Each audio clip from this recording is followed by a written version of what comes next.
Começa agora o programa Salve Palestrinos.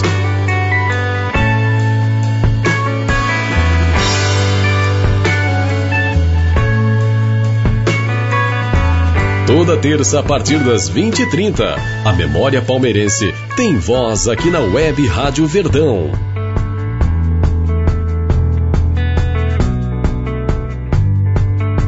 Fatos históricos, curiosidades, recordes e momentos marcantes da vida palestrina serão abordados pelo jornalista e historiador Fernando Galupo.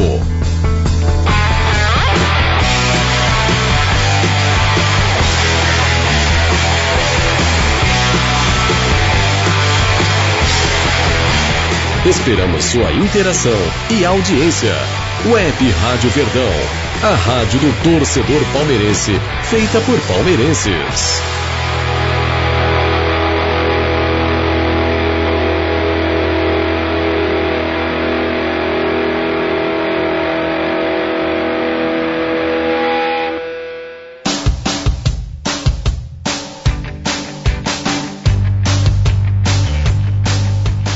Salve palestrinos, eu sou o Fernando Galupo e traremos para você, torcedor palmeirense, curiosidades, históricos, fatos marcantes e informações sobre a nossa querida Sociedade Esportiva Palmeiras.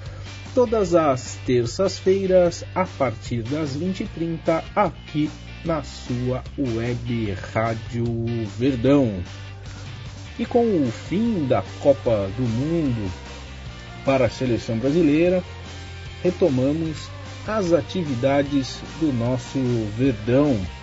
Palmeiras que fez uma excursão vitoriosa sobre todos os aspectos do lado humano, com visitas a comunidades carentes, ações sociais, no plano esportivo, 3 vitórias na sua excursão ao Panamá e Costa Rica na América Central, do ponto de vista da unidade do elenco para a retomada das competições que teremos pela frente. O Verdão empenhado no Campeonato Brasileiro, na Copa do Brasil e na Copa Libertadores da América. Então, o Verdão voltando à sua rotina para a nossa total alegria, e já estávamos saudosos de ver o nosso querido Alviverde mais de perto.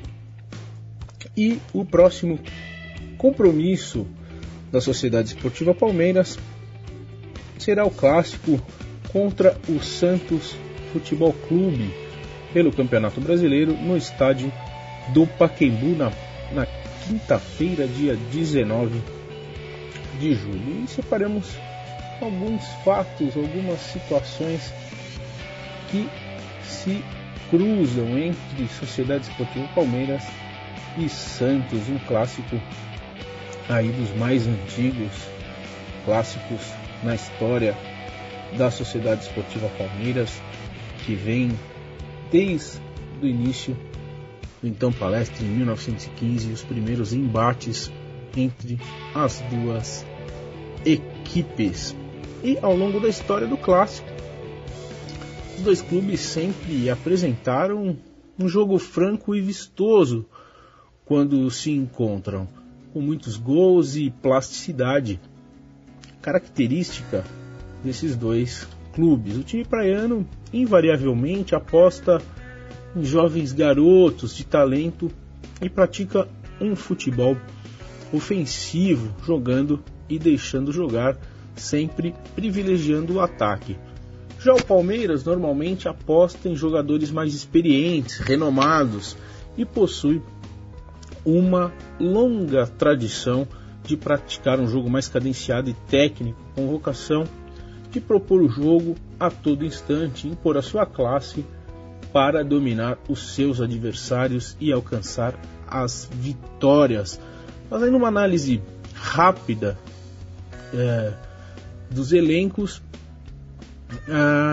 neste ano as escolas de futebol estão em consonância com suas tradições históricas, né? O Peixe aposta na velocidade de seus garotos, Rodrigo, Gabigol, Copete por vezes, Arthur Gomes, Yuri, enfim, para buscar o resultado.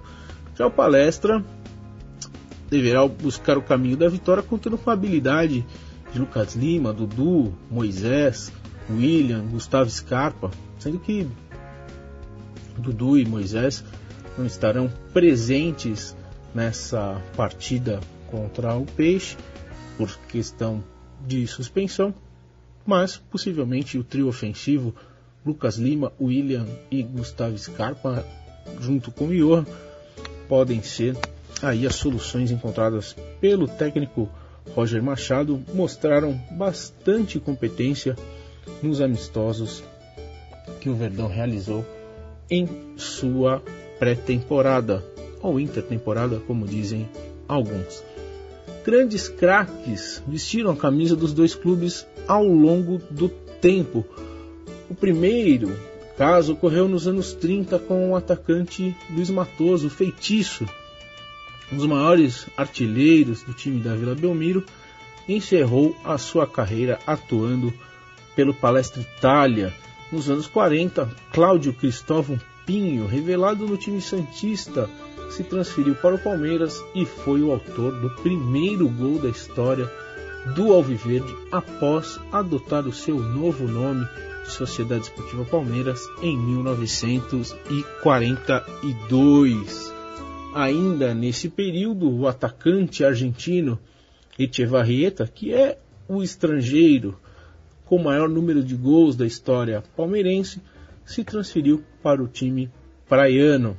Em 1943, o goleiro Ciro Portieri atuou pelo Palmeiras em 2 partidas.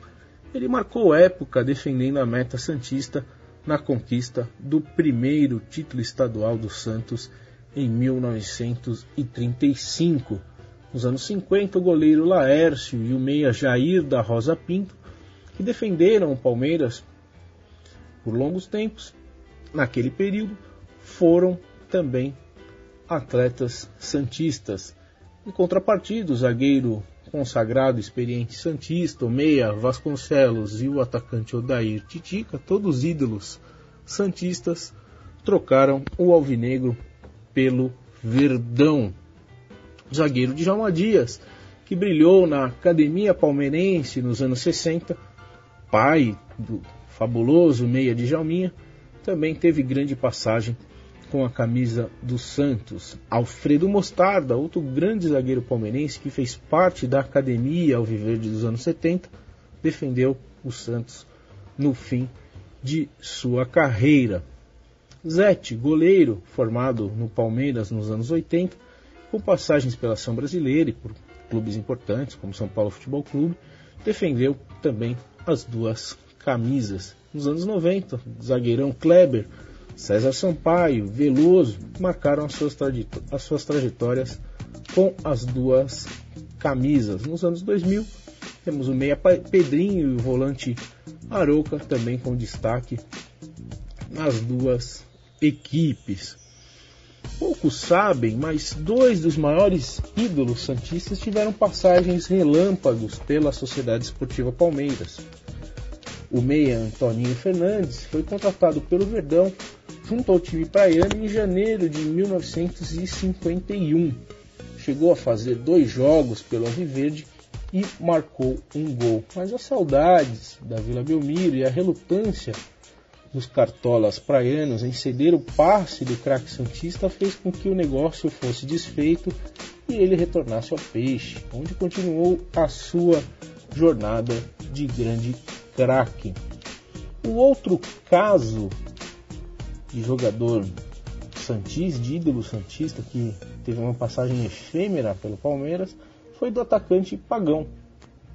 Em 1955, o jogador pertencia à Portuguesa Santista e foi oferecido ao Palmeiras em sigilo para disputar uma partida amistosa no Rio de Janeiro, onde seria sua prova de fogo para firmar um contrato com o time palestrino, em caso de aprovação. Os lusos-santistas nutriam uma forte rivalidade com o time alvinegro, e estavam dispostos a cedê-lo ao Verdão, ao invés do seu vizinho, que já cobiçava o atleta. O Pagão estraçalhou com a camisa alviverde, fez 3 gols no amistoso contra a seleção de Barra Mansa e praticamente selou a sua ida em definitivo para o alviverde. Para não chamar a atenção, os dirigentes alviverdes, ao invés de divulgar na súmula da partida o nome de Pagão, colocaram o nome de Fernando para o camisa 9. Mas a notícia, inesperadamente, vazou na cidade de Santos.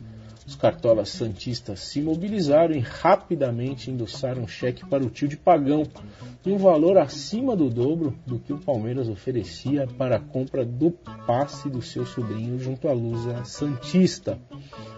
Na volta para a cidade praiana, Pagão, que dava como certo seu destino traçado para o Parque Antártico, mal sabia que sua vida esportiva já estava acertada pelo seu tio com o clube da Vila Belmiro, onde se transformou num dos maiores craques do clube e do futebol brasileiro.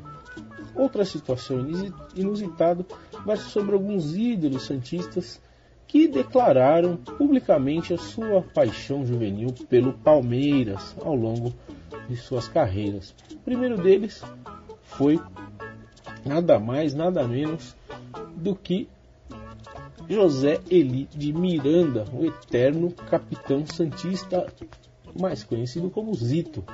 Inclusive, os atletas santistas, os capitães santistas ao longo do tempo empunham uma abraçadeira com um Z em homenagem ao eterno capitão Zito.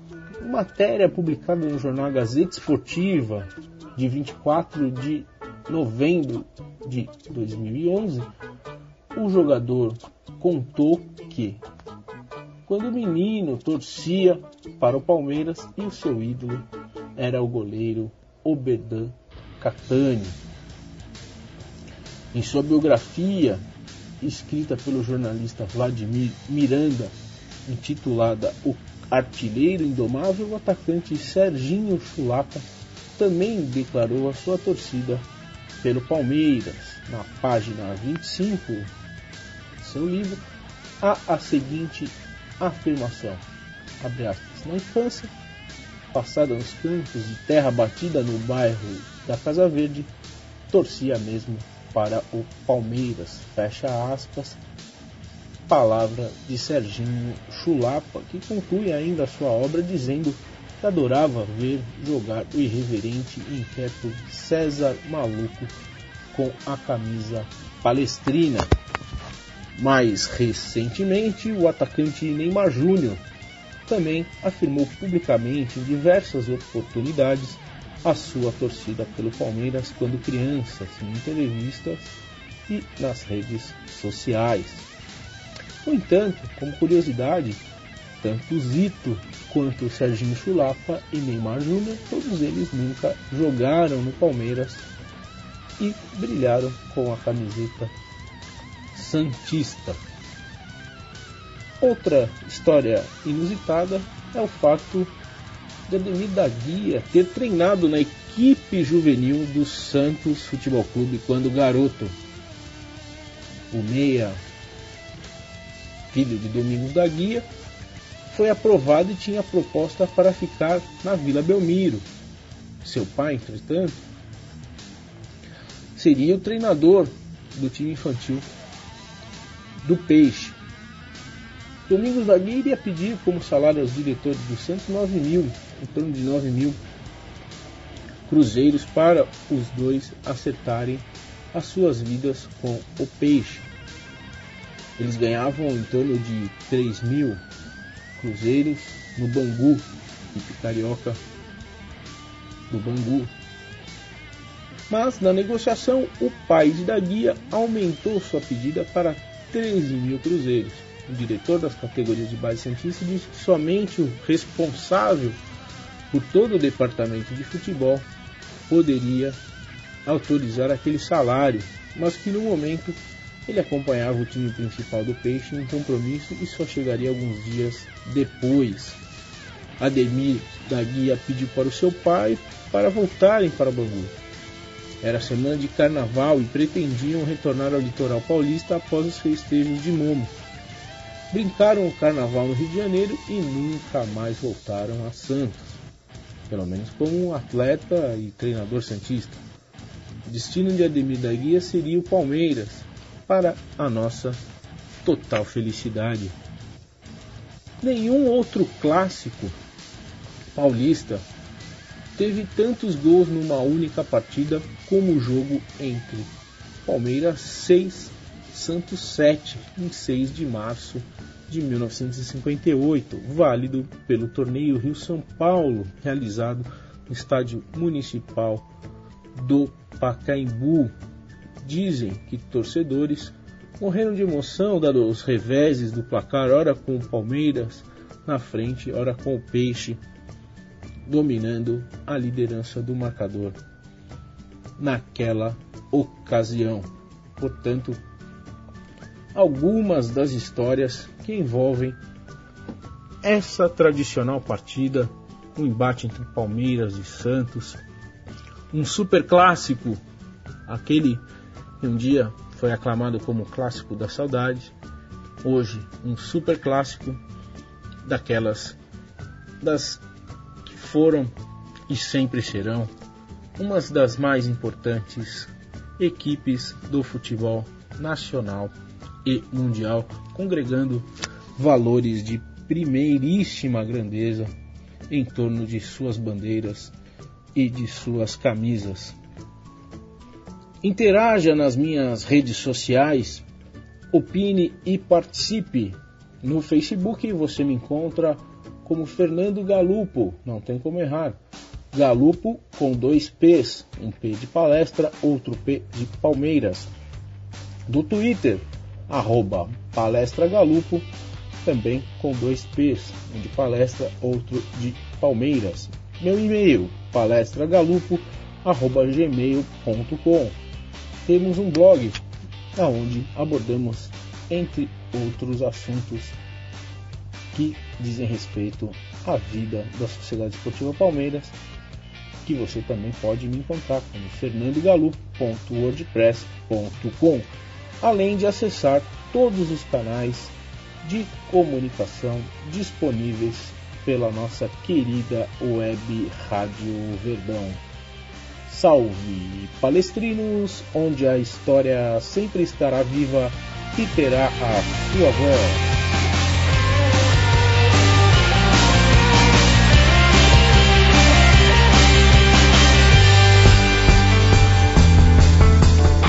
Essa foi mais uma edição do programa Salve Palestrinos. Todas as edições deste e outros programas ficam disponíveis no site www.webradioverdão.com.br, no link podcast.